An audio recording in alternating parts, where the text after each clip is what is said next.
Kalian pernah alami ya, bot itu mati ke tengah laut. Aku udah banyak ngalami bot itu mati di tengah laut. Kadang-kadang pengaruhnya itu bisa dia mati, memang mesinnya ada kendala, bisa jadi hal teknis dalam mesin. Ada juga masalah kecil aja, benda kecil sangat. Tapi dia bot, bot atau kapal kita tak langsung tak bergerak. Nah, jadi ya,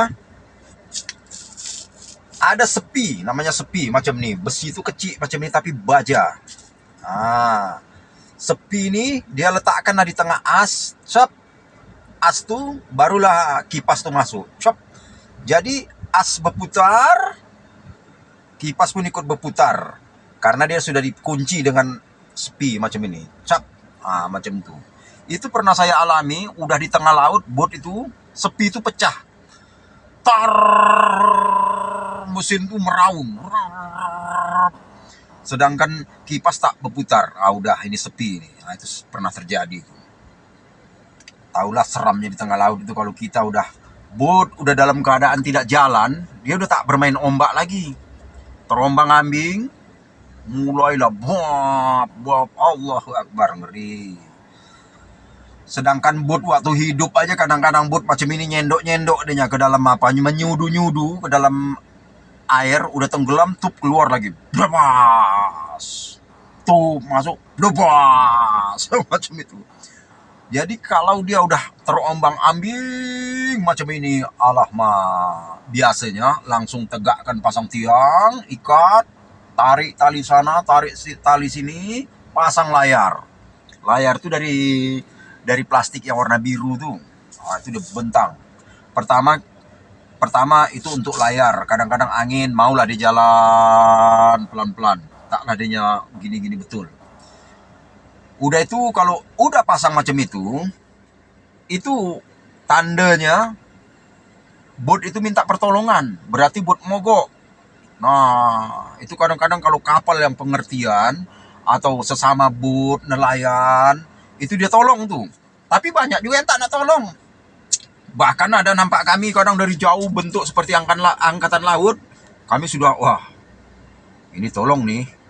Ini udah sehari nih, dari tadi malam, udah macam ini, penumpang udah pingsan-pingsan, udah muntah-muntah. Tak nak tolong doh. Lewat aja.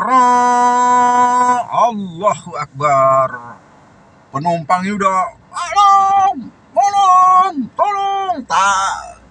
Tak ditolong. Itulah. Aduh nasib lagi, alah mak, kalau ingat macam itu ya. Kita ini udah dalam keadaan lemas, tak tidur, badan sudah lemas, tapi harus menguras air. Karena air terus masuk. Kalau waktu bot hidup, pompa siput itu secara otomatis dia memompa air. Iya kan? Tapi karena pompa tak hidup, apapun tak hidup, terpaksa kita kuras air dengan manual. Alah, waktu itu aku tukang kuras. Ya, mau tak mau, penumpang itu udah tak tahan dah. Semuanya pingsan.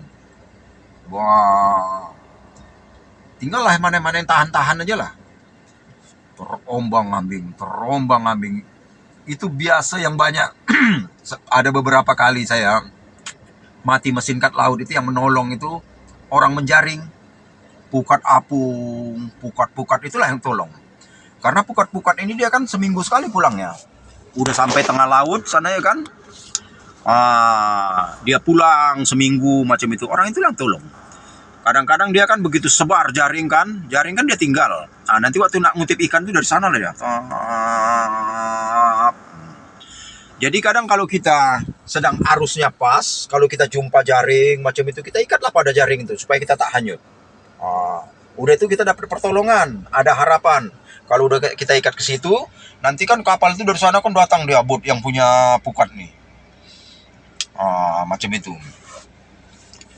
Jadi di tengah laut itu yang betul-betul seram. Kadang-kadang waktu malam itu tak nampak, gelap gelita kan. Gelap. Kita ini bot mogok macam nih. Itu minta tolong dari jauh itu ya. Kadang-kadang kita suar-suar itu ya. kita suar, tapi dia belum tentu tolong. Karena dia tengok, kata dia mungkin but-but sama nelayan gitu aja, kadang-kadang belum tentu mau nolong. Jadi saya suruhlah penumpang itu teriak. Saya berdiri dekat depan tuh, ayo serentak. Kalau saya bilang nanti hitungan ketiga, tolong, macam itu ya, supaya kita ditolong sama itu orang itu ya. Iya bang, oke. 1, 2, 3, tolong. Sekali serentak. Tengok, belum juga datang. Lagi, 1, 2, 3, tolong. Ada 3-4 kali macam itu penumpang. Pastilah kuat suara, nama suara orang ketakutan. Namanya ketakutan, suruh 1, 2, 3. Kadang-kadang aku berpikir pas macam dirjen tengah konser tuh, konser simfoni. 1, 2, 3, tolong. Rupanya alhamdulillah tak lama bot dari sana itu dia bagi suar. Nampak, berarti nampak. Udah respect, dia respon dari jauh. Sekali lagi biar yakin orang itu. Cepat, 1, 2, 3, tolong. Datang. Datang. Lama dah bang, katanya. Lama lah bang.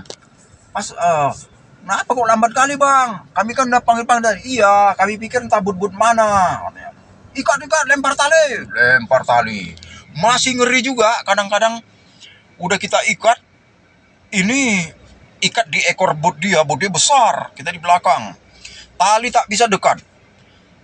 Waktu gelombang macam ini, bot dia naik, bot kita turun, bot dia naik, bot dia turun, macam ini. Itu kadang-kadang kena, ujungnya ini kena. Wah, ngeri juga. Bot ini mau berbentur, belaga. Itulah. Jadi nengok berbentur macam itu, dia ulur tali sikit. Waktu itu saya takut nanti entah apa dilepaskan orang itu tali, siapa lah nak tolong lagi. Alah mak, waktu itu. Jadi karena anak ini ganggu aja. Jadi karena macam itu apanya kan? Sini dari sini. Jadi karena buka pintu belakang. Hai. Anak ini ikut ngonten. La ilaha illallah. Nak ikut ngonten. Dia pening pala. Paksalah pakai tempel-tempelan. Katanya biar tambah lawa. Jadi lepas tuh udah, karena khawatir keadaan waktu itu bot kosong itu terombang ambing. Aku khawatir, tak macam itu bang. Aku bilang sama yang punya bot nih, ada Cinanya satu, Cina sana Pulau Alang.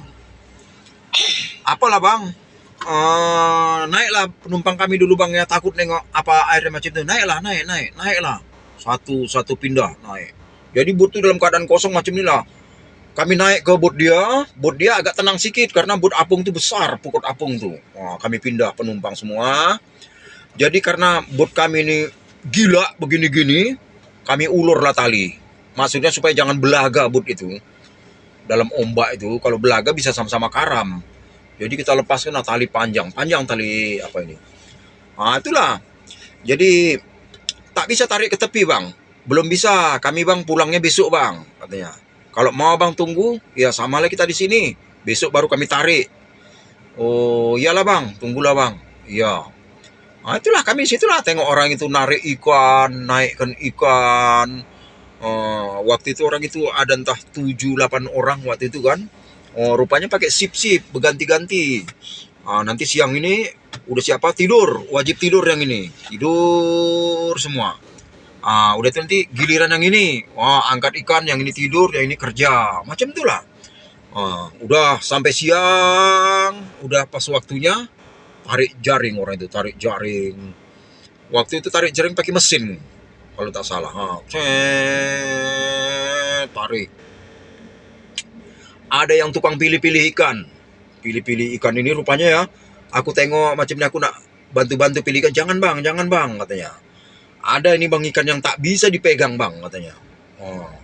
Jadi rupanya orang itu udah tahu mana ikan yang berbisa, ini mana tahu. Ada ular laut itu panjangnya segini.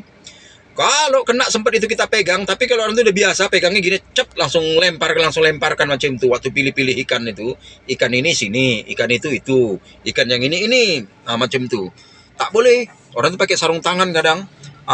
Jadi kalau ular laut ada ular segini panjangnya, sejengkal, itu kalau matok, tek, bahkan lebih ngeri daripada ular kobra kita ini. Kalau itu katanya udah katanya tak sempat kita dibawa ke rumah sakit, apalagi di tengah laut. Di tengah laut macam ini kan tak sempat dibawa ke rumah sakit. Jadi itulah yang paling ditakutkan. Udah itu ada ikan itu seluruh badannya ada duri-duri kecilnya. Duri-duri kecil itu namanya ikan lopui kata orang Melayu. Kalau kena di sini tak atau di kaki atau tangan, itu kulit nih mana yang kena langsung keluar macam santan. Langsung keluar macam santan. Alamak, ada tamu pula. Oi.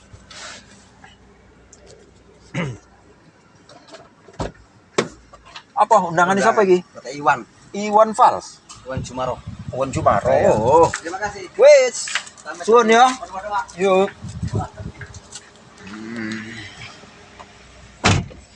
Ini sedang ngonten. Ada aja orang cari. Hai. Undangan nih, Orang nak bulan madu. Awak lah pula harus jadi saksinya. Iwan Jumaro. Siapa Iwan Jumaro? Oh. Anaknya Iwan Jumaro. Si Ben istri di tempat. Iya, tahu deh tempat aku ya.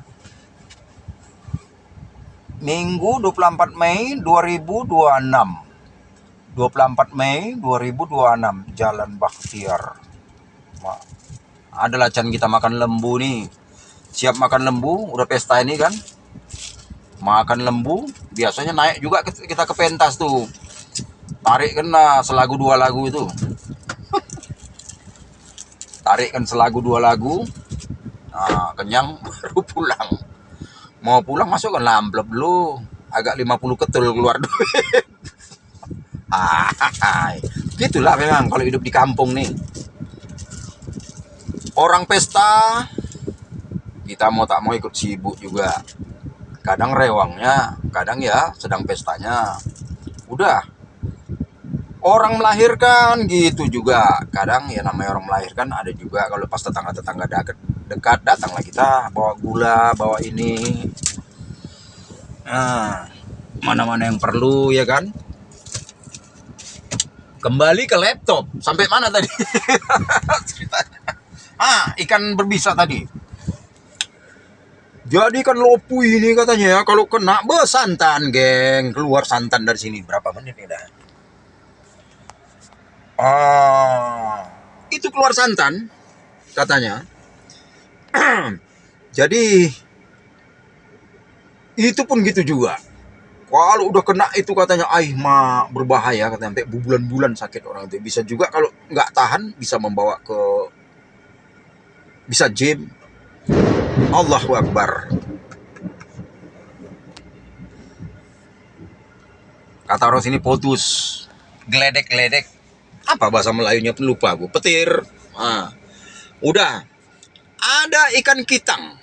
Kalau ikan kitang ini aku sendiri yang langsung secara pribadi individu merasakannya. Ikan kitang dekat laut tuh. Pernah coba-coba ikut jaring.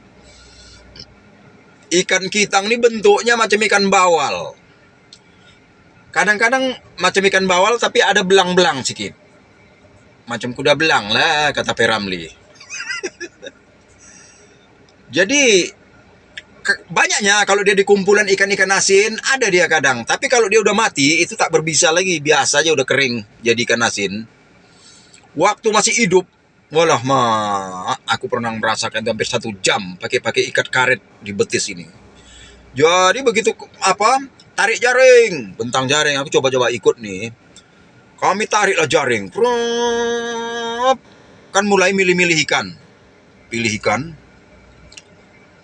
Jadi mana ikan yang tak perlu, buang. Mana yang mau diambil, macam ikan senangin, ikan apa, ambil. Rupanya adalah ikan apa ini? Ikan yang kubilang tadi, ikan kitang. Kata kawan, aku tak tahu. Kata kawan, bang, jangan pegang tuh bang. Apa itu? Ini. Jangan pegang. Itu berbisa tuh, katanya. Jadi gimana? Gini kan aja jaringnya. Ayalah, ku gini kan jaringnya nggak juga terbang. Ku gini kan, cop, lepas. Terbang ikan itu. Jatuhnya pas di ujung jempol kakiku. Kena sikit aja ya. Cik. Darahnya pun keluar cantik ya. Keluar cantik sikit gini aja. Tik, katanya. Udah, kena bang. Kata kawanku nengok kena, dia yang pucat. Aku slow aja, gua tahu. Rupanya kira-kira berapa detik, mulailah datang rasa nikmat tuh. Mood, mood apa nih? Kataku mood, wah deh. Tenang bang, kami udah paham tuh. Diambilnya lah karet ban, diikat di betis aku ini, maksudnya ngurangkan rasa sakit. Wah, udah mak sakitnya, oh Allah. Carilah ini, waktu itu disiram apa waktu itu sama air garam apa sama dia. Wah, nggak mempan. Cuman ya itulah, awak waktu mau nangis nggak bisa nangis, orang nggak biasa nangis, gimana lah mau nangis. Sakitnya cuman bergulung-gulung begini begitu. Sakitnya. Saking sakitnya aku keluar kena doa-doa simpanan dalam hati itu. Ku tengok waktu ngaji dulu pernah baca Al-Fatihah itu kan, ku bacakan Al-Fatihah sampai amin, nggak juga hilang sakitnya. Lama dah. Dalam sakit ku ingat lagi doa apa lagi ingat. Ku baca surah An-Nas. Kul a'udzu birabbin sampai habis. Nggak juga hilang sakitnya. Kalau ingat itu geng sakitnya. Apal lagi, masih ada lagi simpanan terakhir waktu itu, pamungkas ayat kursi. Nggak juga mempan. Kalau itu memang sakit kali lah. Terakhir ku keluarkanlah jurus apa ini, udah nggak mempan ini itu ya kan, karena saking sakitnya aku kasihlah jurus mantra terakhir tuh. Apa itu bang? Lang gojilang, obatku makan penyakit hilang. Barulah mulai angsur. 1 jam geng, kena apa itu? Bisa ikan kitang itu. Ngeri kali. Bentuknya apa itu geng? Macam ikan apa? Macam ikan bawal. Nah itulah di laut tadi itu. Nah berbaliklah rupanya kan pada cerita kita tadi. TKI ini kan masih di atas kapal apa tadi itu, iya kan? Kan TKI ini masih di atas kapal Pukat Apung itu, iya kan? Jangan kita tinggalkan dia. Nanti gak tolong balik. Jadi udah besok siangnya tuh angin udah reda. Angin ini kuncinya kalau dia udah angin, kita cepat doakan hujan.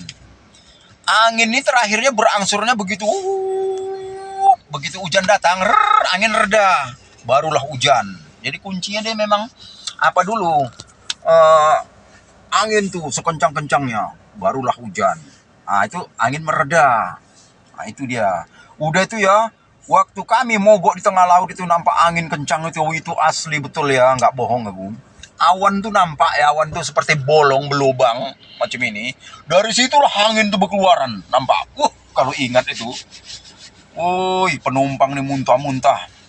Aku nengok penumpang muntah tuh, cuman ada yang satu tahan nampakku. Aku tengok begitu kawannya muntah-muntah, dia ini duduk tepakur macam orang jikir. Hebat nih kawan nih pikirku. Aku tengokin aja kan, dalam ombak besar itu tahan dia, mak. Udah nggak lama aku tengok, mak masih tahan lagi. Lama-lama aku tengok udah mulai, mak tahan apa? Enggak juga tahan kawan. Tergeletak. Adalah satu penumpang orang itu, entah orang apa, orang Aceh, namanya Bang Usman.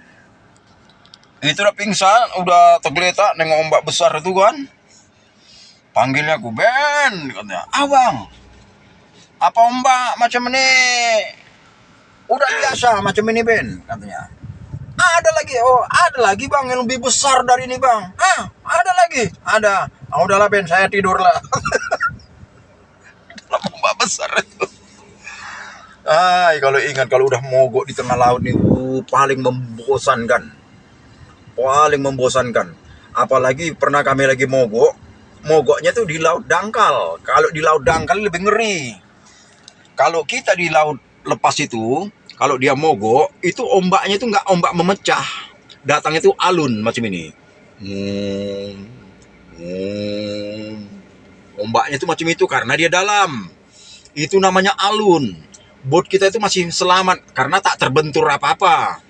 Lah kalau kita di darat, ini yang ngeri nih, bukan di darat, di laut, tapi ada di laut yang dangkal, yang udah di daerah pesisir nih. Itu yang ngeri.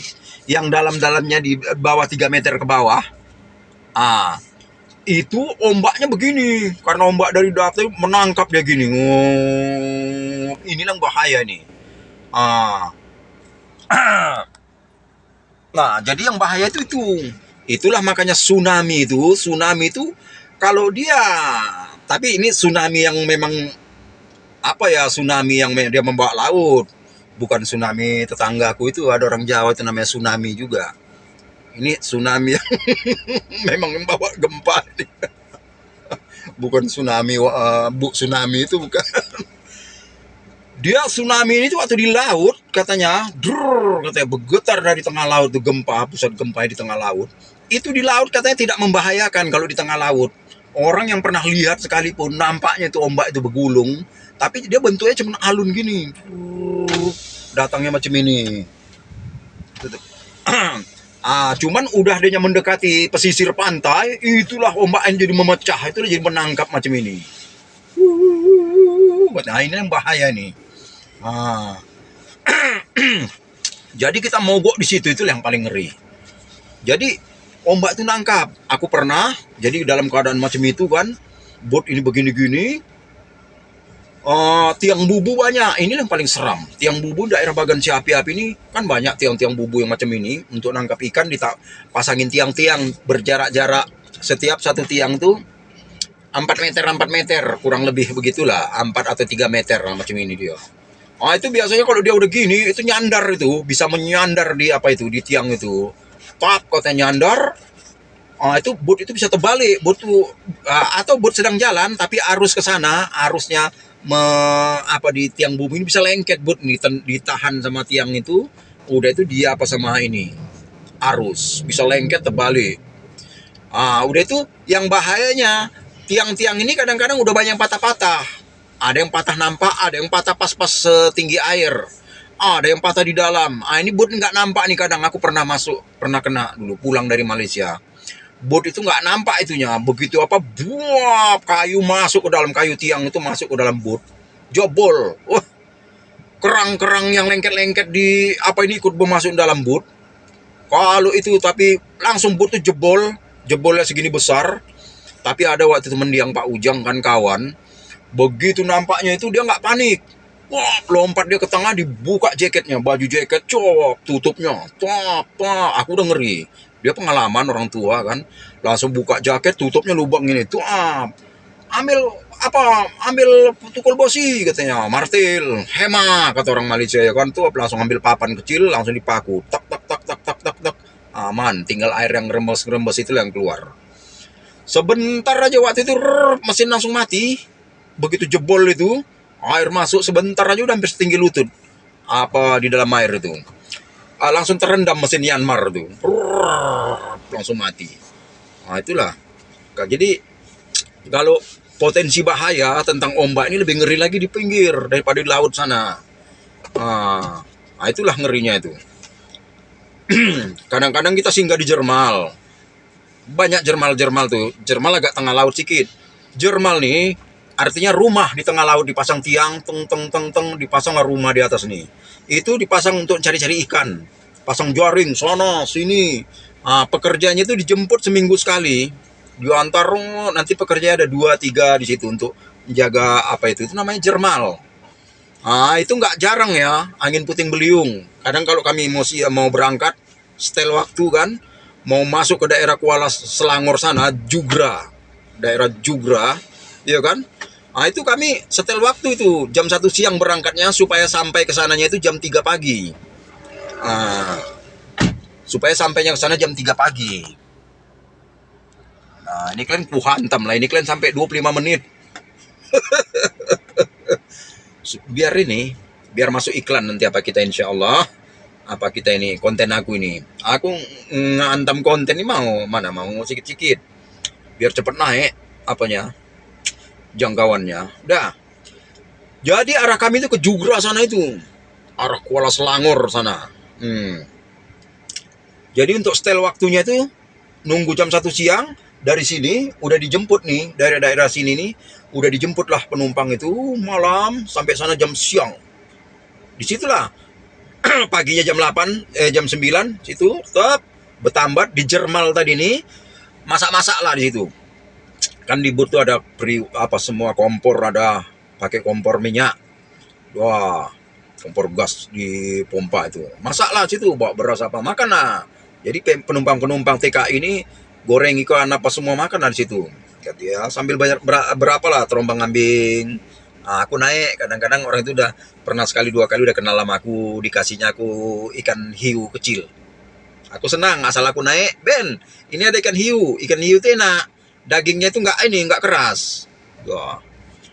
Udah nanti jam 1 siang udah siap makan semua, udah apa, berangkat dari situlah startnya itu. Engkol mesin, udah berangkat. Laut masih tenang, itu berangkat. Itu macam itu. Kadang kalau kita berangkat itu dari sana terbang, ada ikan terbang itu. Teker. Kalau di Indonesia tahu tuh ikan Indosiar tuh. Kadang-kadang nyebrang gitu, melintas di atas kita. Itu ikan terbang, beda sama ikan lompat. Ikan yang gini tuh bahaya kan, Malaysia tuh ikan todak. Orang sedang mancing ikan todak terbang kok, nguncap di sini. Ada kan? Macam itu. Kadang sedang di atas Jermal tadi sebelum berangkat dari jauh nampak angin puting beliung turun. Puting beliung turun sekali 2. Syup ke laut yang masih dangkal tuh. Aku tengok awan tuh jalan, lama-lama turun. Ngebor dia. Ngebor langsung ke pasir. Ngebornya tuh pernah kalian nengok Inul waktu joget Inul tuh gaya ngebor. Macam itulah puting beliung tuh begini-gini macam goyang Inul itu. Pasir tuh naik, turun lagi beginilah bentuknya. Pasir di bornya sama goyang Inul tadi ini udah jatuh lagi kemari, jatuh gitulah terus. Udah mak kami ngeri juga kalau sempat ke arah kami udah mulai engkol mesin. Takut ke arah kami itulah. Nah itulah. Rupanya enggak, kesana dia. Sekali 2 jalan, duet di atas panggung. Itu pernah tuh. Udah itu berangkatlah kami. Itu katanya waktu itu puting beliung itu banyak Cina yang begini tengoknya. Habis jaring-jaring yang dipasang itu habis digubet puting beliung, belit. Wah, habis berantakan. Itulah. Udah kami berangkat tuh menuju Kuala Selangor tuh. Kuala Selangor sana itu arah Jugra sana. Kadang-kadang kami pulang, tadinya kami singgah di Jermal ini tadi, pulangnya kami tengok tinggal tiang, habis disapu angin puting beliung kadang. Ayah aduh kata orang. Tinggal tiang lah begini. Nah itulah. Awak masih umur 18 tahun waktu itu. Kawannya udah tua-tua semua. Aku aja masih budak-budak. Kata orang Melayu masih budok lagi. Udah turun ke laut. Syukurnya waktu itu, kawan ada juga kawan yang ikut tuh. Sekarang udah jadi tentara itu kawan tuh. Dia nggak tahan di laut. Baru dapat berapa, masih di dekat-dekat gitu aja udah udah nggak mabuk. Itulah kenang-kenangan dulu waktu di laut. Besok kita cerita lagi, ya kan? Mak, aku habiskan semenit ini biar 30 menit. 29 tinggal sedikit lagi. Jadi macam itulah kenang-kenangan di laut tadi itu. Kadang-kadang kami pulang dari Malaysia itu kan, kalau singgah ke pelabuhan kadang kan, wah bawa Milo. Milo ini memang makanan. Udah itu roti tin tuh kan, roti kaleng besar. Bawa susu, kadang susu apa namanya tuh. Itulah. Jadi kenang-kenangan tuh memang kalau untuk bawa TKI jauh berjalan banyak yang dilihat. Malah waktu zaman tahun 92 itu ya, masih daerah kita sini pun walah tak macam sekarang ini, masih hutan-hutan semua, itu masih kosong mana-mana tempat.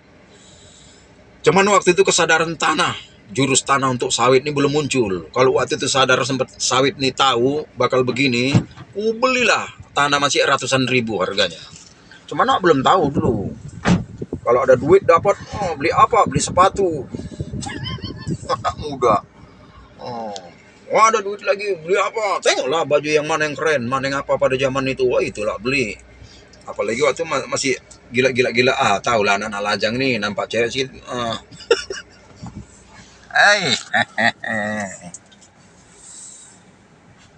Ush, 30 menit setengah pas.